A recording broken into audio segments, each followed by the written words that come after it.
Hello and welcome to my channel. Thanks so much for being here. My name is Chrissy Hodges, mental health advocate, particularly for OCD, author of Pure OCD, The Invisible Side of Obsessive Compulsive Disorder.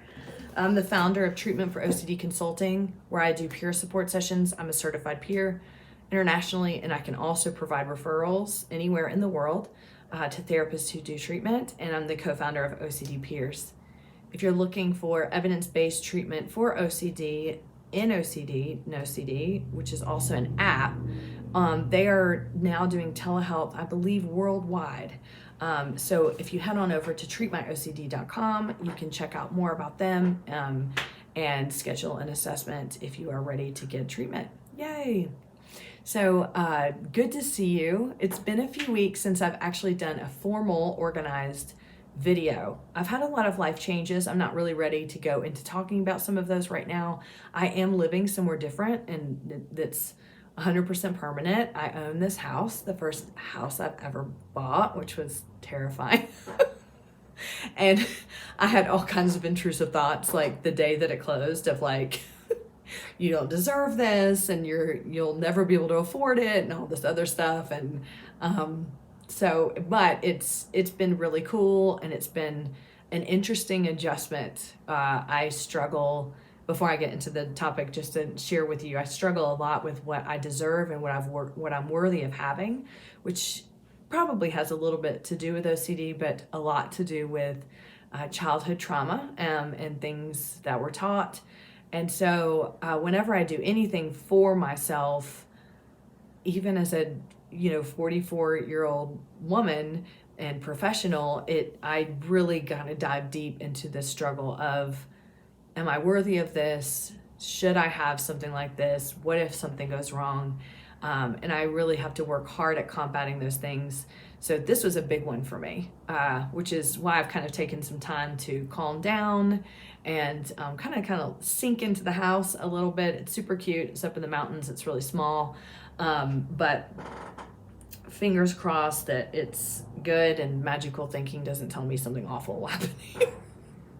Anyway, so today I wanted to talk about relationship themed OCD, which we typically talk about as our OCD. There's so many nuances to this. I want to try to hit everything. This is a tough topic because it involves more than one person. It involves you if you have it, and it also involves loved ones. Now that's the first thing I want to get to. We think about relationship OCD as having OCD about your partner, wife, girlfriend, husband, boyfriend, partner, companion. I'm going to tell you something. Relationship OCD is aptly named because it can involve any relationship you're in. It doesn't just have to be romantic. And a lot of people don't know this. It can involve relationship with your kids, which can take the similar worries, like, what if I don't love my kids? What if I love one of my kids more than the other? What if my kids don't love me? What if I'm fixated on something about my kid and I think it's wrong? Or what if I think my kid's ugly? What if I don't like my kid down the line? What if my kid thinks I'm ugly? All of those things, the nuances that can come along with it. It can be, if you're a kid, there was a little bug that came toward me. Your relationship with your parents. What if I don't love my family? What if I can't stand being around my family? What if I'm fixating on things, yada, yada? It can be about siblings. It can be about any sort of extended family.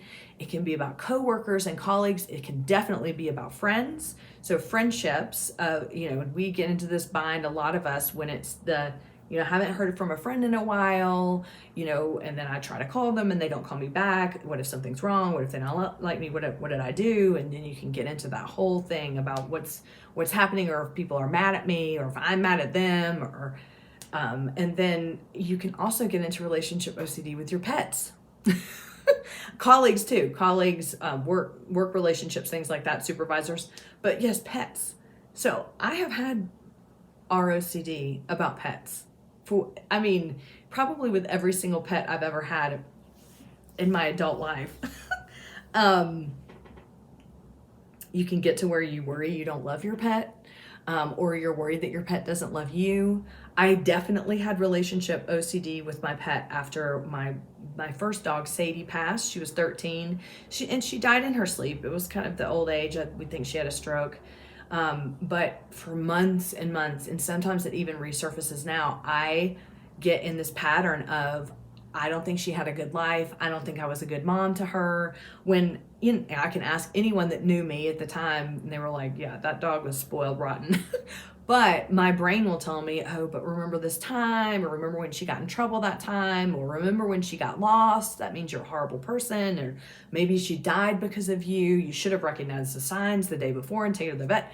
So I get that about my pets. And even now, my dog just went through surgery, and my brain has been going wild with that. I have a dog that's 12 years old who's not with me right now because the other dog has had surgery, and it's like, well, you're a horrible dog mom because you don't want them together, and he probably thinks you abandoned them. So see, it can happen in relationships with pets too. But there's one more nuance I want to talk about when it comes to relationship OCD, and then just kind of want to go over a few of the things that could happen if you have this, or some of the things you manifest. Again, I want to let you know, if you're watching this video and you're waiting for me to say exactly what you're going through and I don't, and then you go, oh no, that means I don't have it. I can't cover every like legitimately for ROCD too. I cannot cover every way that ROCD impacts people because it can go down every single path possible. So the only thing I can really tell you is that if you are in a relationship, you are constantly thinking about it over and over, and you are doing compulsions all day, every day, you can safely assume at times when compulsions are present that it's OCD. Okay, so that's what you want to look for. Instead of the feelings of, I'm feeling this way, this means this, look for the compulsions. I'm avoiding, I'm ruminating, I'm reassurance seeking all the time from my family members or relationship or pets even. I'm confessing, I'm all of this. Look for the compulsions. That's when you can safely assume it's OCD, and that's what you want to target to reduce, so you reduce the stress around it. So our OCD is so tough. I look at it in two different ways. My dog is playing with a bone over there, so if it sounds like loud drops, it's just him dropping it on the floor. The way I look at it is this: our OCD can impact a relationship, okay? And whereas you may have fears, like I wrote down a couple things, like worrying about, we're just going to talk about romantic relationships right now, but I already went over all of these that could happen. Thinking about, is this person the one? How do I know if they're the one? And then like mentally reviewing or reflecting what you think the one should be, and God forbid, like thinking about all the romantic movies that do not reflect reality. When people found the one at the end, usually with an airport chase or something. How do I know this person's the one? What if they don't think I'm the one? How do I know if I'm the one? That can be something. Worrying if you're attracted to other people, or oh my gosh, I think my coworker is cute or pretty or whatever. What does that mean? Does that mean I don't think that my partner is? Worried that they think other people are more attractive. Comparing relationships, this is a big one.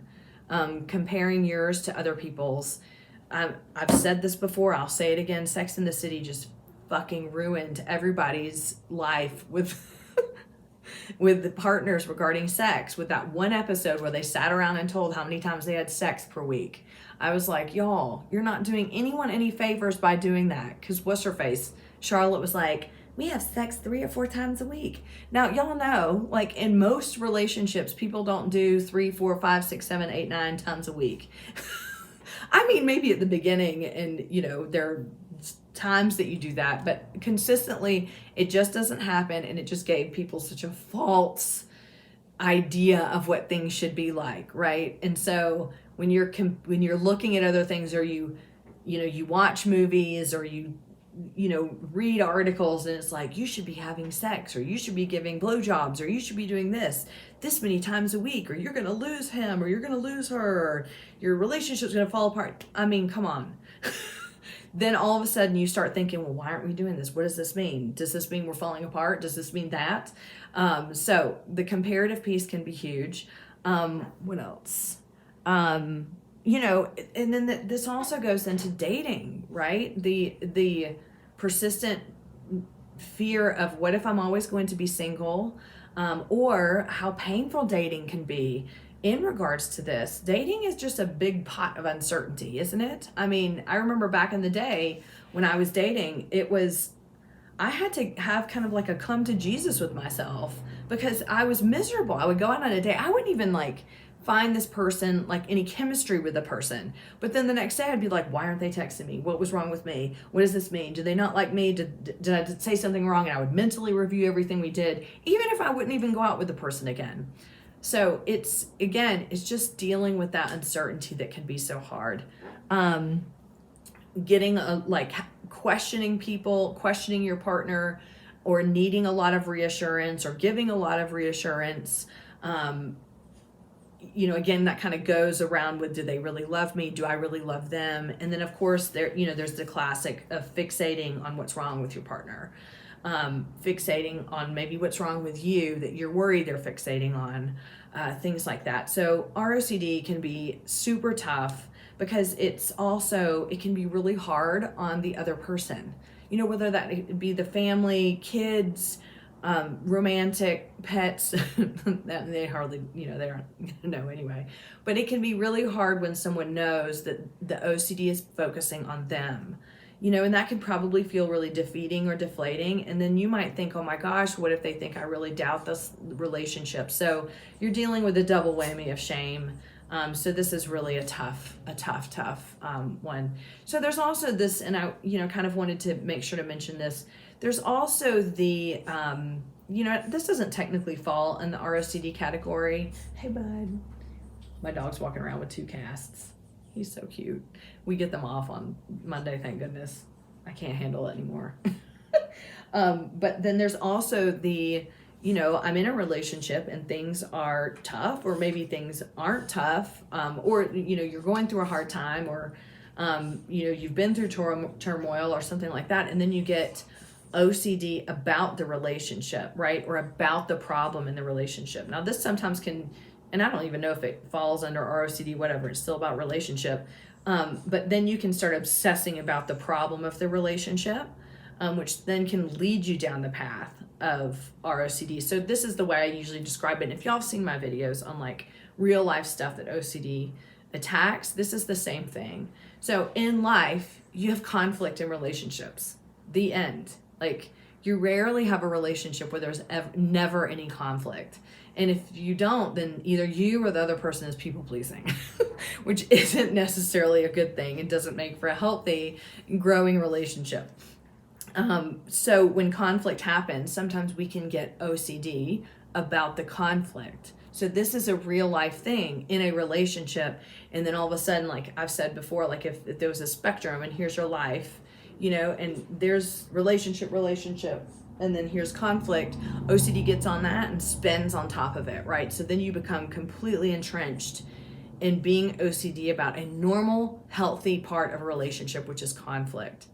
So when I talk about this, what I mean is, after conflict, then you might have compulsions or obsessive tendencies to need to know everything is okay.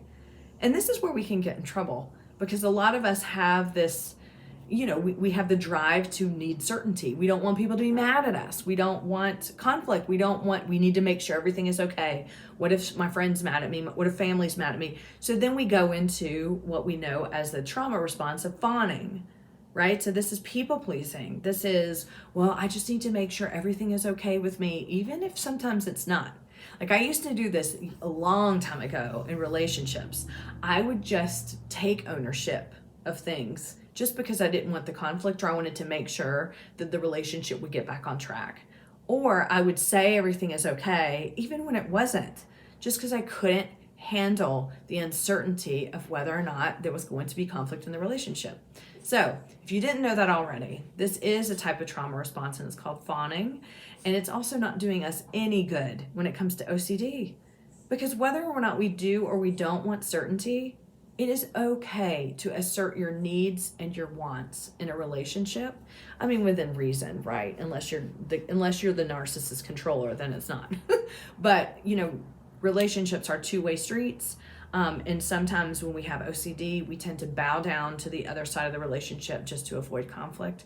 And that's not healthy either. It's not serving us and it's not validating, right? And can cause problems down the line. So the bottom line is this. And again, I know I mentioned a lot of ways that our OCD can manifest. And I may not have mentioned how it manifests for you, but that doesn't mean you may not have it.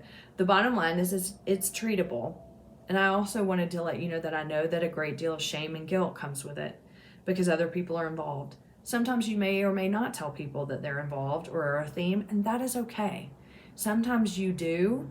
Sometimes you tell them too much. That would be confession. So if you're telling the person all the time the details of what went through your head, or I saw this person today and they were attractive and oh my God, I wanted to tell you in case, I didn't want you to think I was cheating, or oh my God, I had this sex dream, or oh my goodness, this is confession. And the way that I usually support people when they're really entrenched as confession is think about what you would want to hear, because that's really looking out for the other person in that relationship. Think about what you would want to hear and what the limit would be. Because confession only helps temporarily, just like any other compulsion, and then it not only hurts you, but it can start hurting the other person. Now, if you're a confessor, you're good. I'm not like scolding you at all. This is a compulsion. We all, rumination can hurt. Mentally reviewing hurts. Avoidance hurts. Avoidance hurts a lot of people. So I look at it this way. We do what we do to survive until we know better and until we are ready to get treatment, until we are ready and at a place where we can get the help that we need and the help that we deserve in order not only to strengthen ourselves, but how we can bring ourselves into relationships. So without further ado, relationship OCD sucks. There's all kinds. It's not just romantic relationships. So think about it that way. In what ways has that shown up for you in different relationships, even your pets? It is treatable with exposure response prevention therapy. I would highly recommend looking for a therapist that specializes in this. I can help with referrals, chrissyhodges.com. Or if you're looking for telehealth through NoCD, you can go to treatmyocd.com. I'll see you soon. I'm going to try to catch up on a few videos over the next week. I hope you're doing well and enjoying this beginning of the holiday season that's already here, and I will see you probably next week.